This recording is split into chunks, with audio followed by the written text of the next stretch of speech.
आग की लपटों में महीनों की मेहनत खाक हो रही है।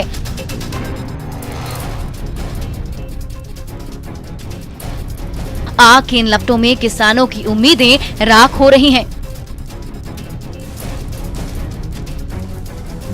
आग की तांडव की ये तस्वीरें सिवान के पचभिंडा गांव की हैं, जहां कई एकड़ में खड़ी तैयार फसल जलकर राख हो गई। आग की भयावहता का अंदाजा आप तस्वीरों के जरिए लगा सकते हैं। पटना में माइक्रो कंटेनमेंट जोन की जगह कंटेनमेंट जोन बनाया जा रहा है, लेकिन राजधानी में कंटेनमेंट जोन बनाना एक बड़ी चुनौती बन गई है। दरअसल राजधानी में संक्रमण का दायरा इस कदर बढ़ चुका है कि प्रशासन परेशान है।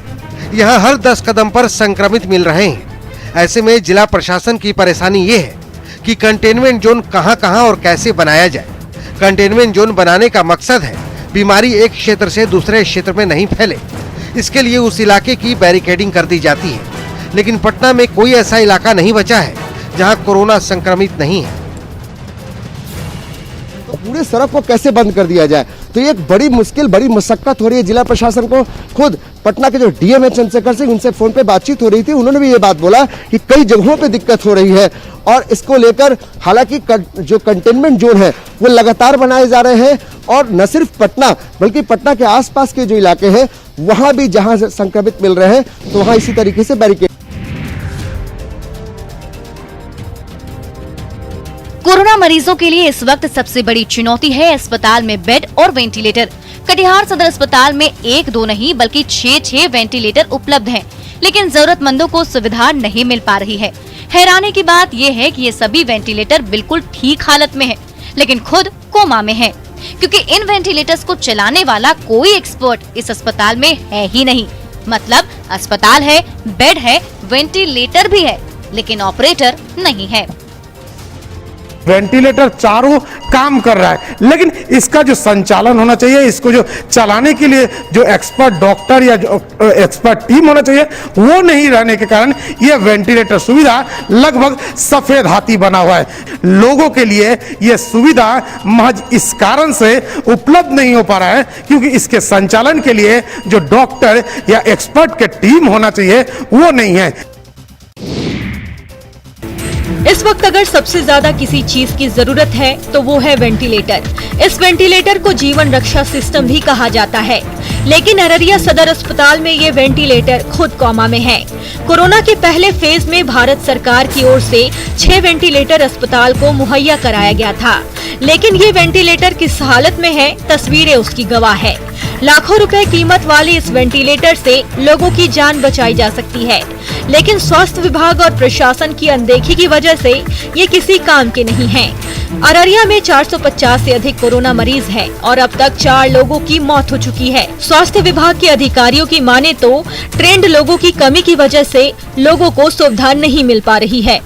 6 वेंटिलेटर मिला था जो अभी धूल फांकता हुआ नज़र आ रहा है। दूसरी तस्वीर हम यहाँ पर दिखलाना चाहेंगे कि अररिया सदर अस्पताल के इस वार्ड में करीब 6 वेंटिलेटर है, जो यहाँ पर जो प्रशिक्षित लोग नहीं हैं जो इसको। इस वक्त एक वेंटिलेटर की सख्त जरूरत है। वेंटिलेटर की कमी की वजह से लोग काल के गाल में समा रहे हैं। ऐसे हालात में सुपौल में एक नहीं बल्कि 6-6 वेंटिलेटर जंग खा रहे हैं। ये सारे वेंटिलेटर पीएम केयर फंड के तहत सदर अस्पताल में भेजी गई थी, लेकिन 10 महीने से मशीनें यूं ही रखी हुई हैं।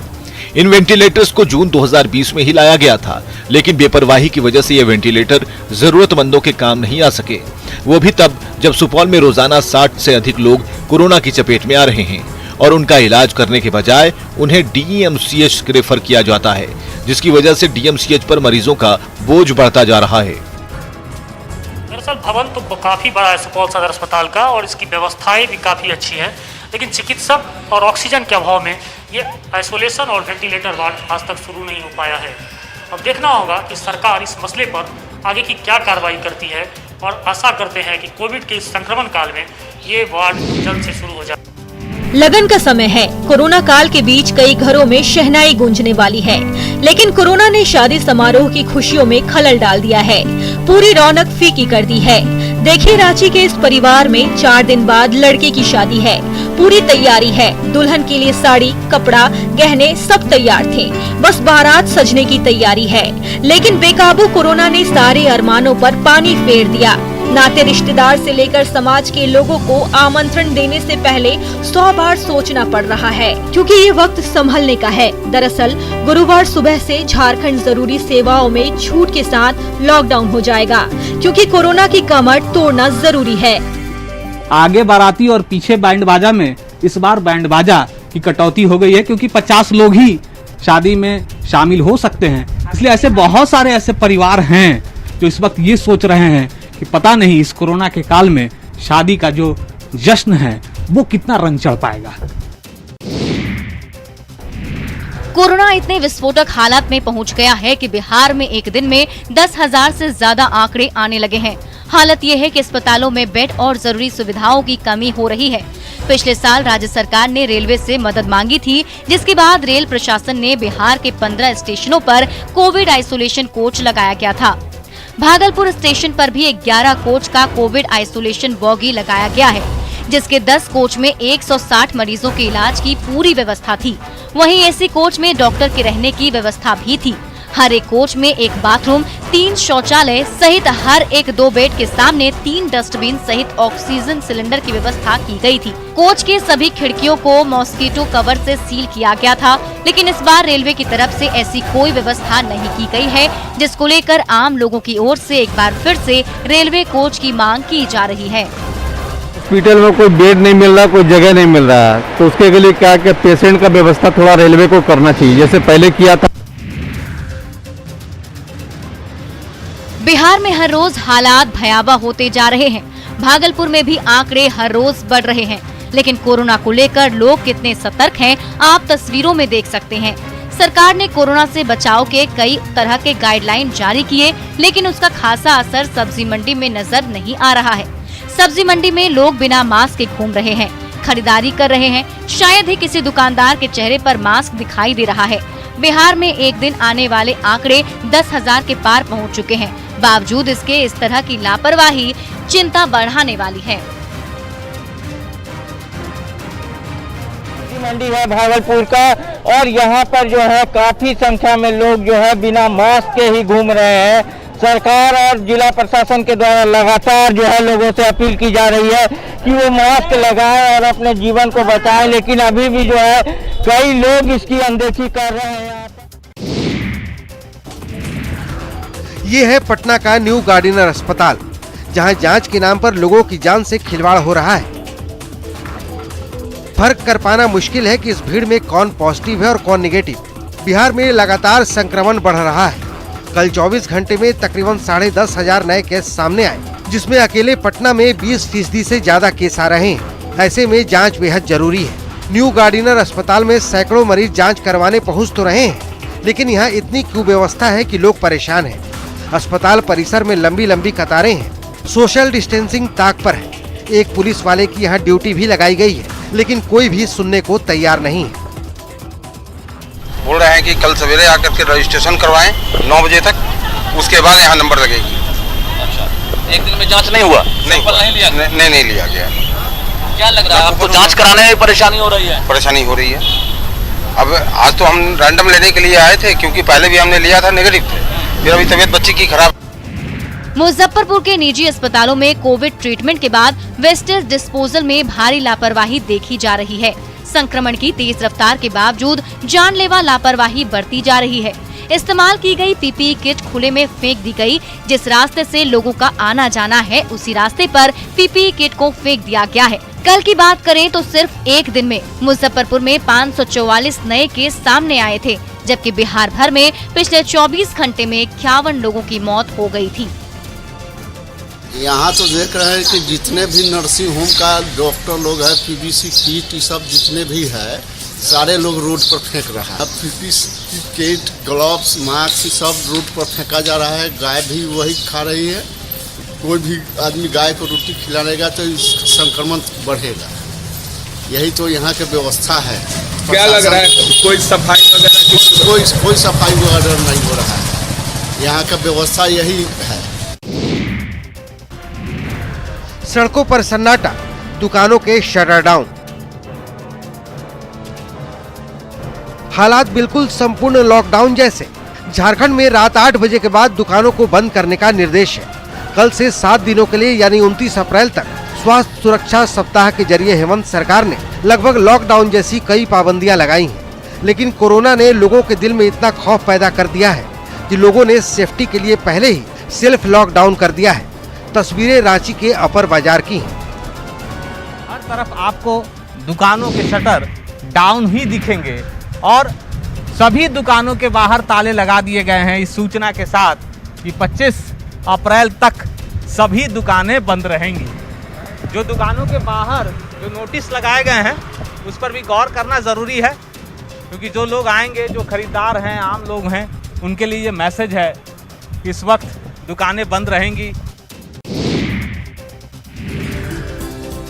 झारखंड सरकार ने राज्य में 22 अप्रैल से 29 अप्रैल तक लॉकडाउन की घोषणा की है। झारखंड सरकार ने इसका नाम स्वास्थ्य सुरक्षा सप्ताह दिया है। इस दौरान भक्तों के लिए बाबा वैद्यनाथ मंदिर भी बंद रहेगा। 12 ज्योतिर्लिंग में एक बाबा वैद्यनाथ की पूजा की लालसा रखने वाले भक्तों को 29 अप्रैल तक पूजा करने की इजाजत नहीं होगी। 22 से 29 अप्रैल तक बाबा की पूजा केवल पुरोहित कर सकेंगे, मतलब केवल दैनिक पूजा भोलेनाथ की होगी। सुबह पूजा के लिए बाबा का पट खुलेगा, कांचा जल चढ़ेगा, विशेष पूजा होगी और फिर पट बंद कर दिया जाएगा। शाम में श्रृंगार पूजा भी इसी तरह पुरोहित ही करेंगे। इसमें भी भक्तों को अनुमति नहीं होगी। मंदिर यात्री वात्री जितने सब समझ रहे हैं, सभी लोग बात को मानने के लिए तैयार है। आप खाली देख रहे हैं कि अपने खाली हो गया, तो हमें लगता है कि जो भी आदेश है वो आदेश बहुत बढ़िया से, और मैं बाबा बैजनाथ और माता से कामना करता हूं कि उनका जो निर्णय, हमारे यहाँ का स्टेट का जो निर्णय बढ़िया से चले। अतीत से घबराए दिल्ली में रहने वाले बिहार के लोगों का जब सब्र का बांध टूट गया तो लोग बस, ट्रेन, ऑटो से ही बिहार लौटने लगे हैं, क्योंकि सोमवार सुबह से ही दिल्ली में 6 दिनों का लॉकडाउन जारी है। बस ट्रेन की बात तो छोड़िए, रोजाना सैकड़ों की संख्या में सीएनजी ऑटो से लोग घर वापस लौट रहे हैं। दिल्ली से मुजफ्फरपुर जा रहे ऑटो चालक राम जन्म 2 दिन पहले ही दिल्ली से घर के लिए निकल गए थे। कई घंटों का सफर तय करने के बाद गोपालगंज पहुंचे, जहां से उन्हें मुजफ्फरपुर जाना है। आप कब चले थे दिल्ली से? तो परसों चले थे हम 10 बजे रात को। कहाँ जा रहे हैं आप लोग? मुजफ्फरपुर डिस्ट्रिक्ट जाना है। तो आप लोग चले 2 दिन पहले चले थे? हाँ, 19 तारीख को रात में चले थे हमने 9:30 बजे 10 बजे। फिर समोसे खा के चले वहाँ से? नहीं, घर से रोटी खाकर चले थे और रोटी एक टाइम का लेके चले थे। और रोटी कल सुबह खा ली मैं, शाम में 2 समोसा खाया। वापस जा रहे हैं? तो कोरोना की वजह से दिल्ली बंद हो गई। देश में एक तरफ ऑक्सीजन की भारी किल्लत देखने को मिल रही है, दूसरी ओर महाराष्ट्र के नासिक में एक बड़ा हादसा हो गया, जहां जाकिर हुसैन अस्पताल में ऑक्सीजन टैंक लीक कर गया, जिसके बाद हड़कंप मच गया। नासिक के इस दर्दनाक हादसे में 21 से ज्यादा मरीजों की मौत हो गई। स्थानीय प्रशासन का कहना है कि लीकेज की वजह से ऑक्सीजन की सप्लाई करीब आधे घंटे तक ठप हो गई थी, जिसकी वजह से वेंटिलेटर पर मौजूद 21 से ज्यादा मरीजों की मौत हो गई। हादसे के वक्त अस्पताल में वेंटिलेटर पर कुल 23 मरीज थे।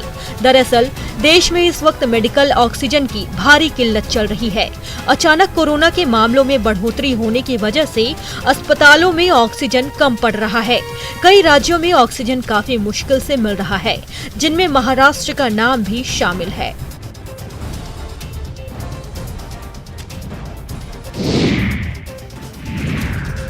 जानलेवा कोरोना वायरस का साया अब भारतीय क्रिकेट टीम के पूर्व कप्तान महेंद्र सिंह धोनी के घर पर भी पड़ गया है। एमएस धोनी के पिता पान सिंह धोनी और मां देवकी सिंह धोनी का कोरोना टेस्ट पॉजिटिव आया है, जिसके बाद दोनों को रांची के एक प्राइवेट अस्पताल में भर्ती कराया गया है। वर्तमान में चेन्नई सुपर किंग्स के कप्तान एमएस धोनी आईपीएल खेल रहे हैं और अपने परिवार से दूर हैं। डॉक्टर्स के मुताबिक धोनी के माता पिता की स्थिति सामान्य है और उनका ऑक्सीजन लेवल भी ठीक है। इलाज कर रहे डॉक्टर्स ने उम्मीद जताई है कि अगले कुछ दिनों में धोनी के पिता पान सिंह धोनी और माता देवकी देवी संक्रमण मुक्त हो जाएंगे।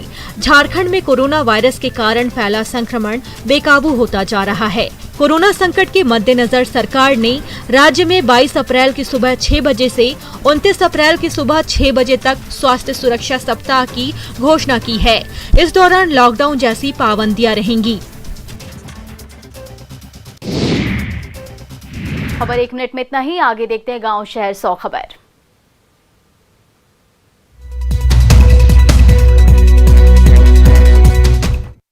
Headline presented by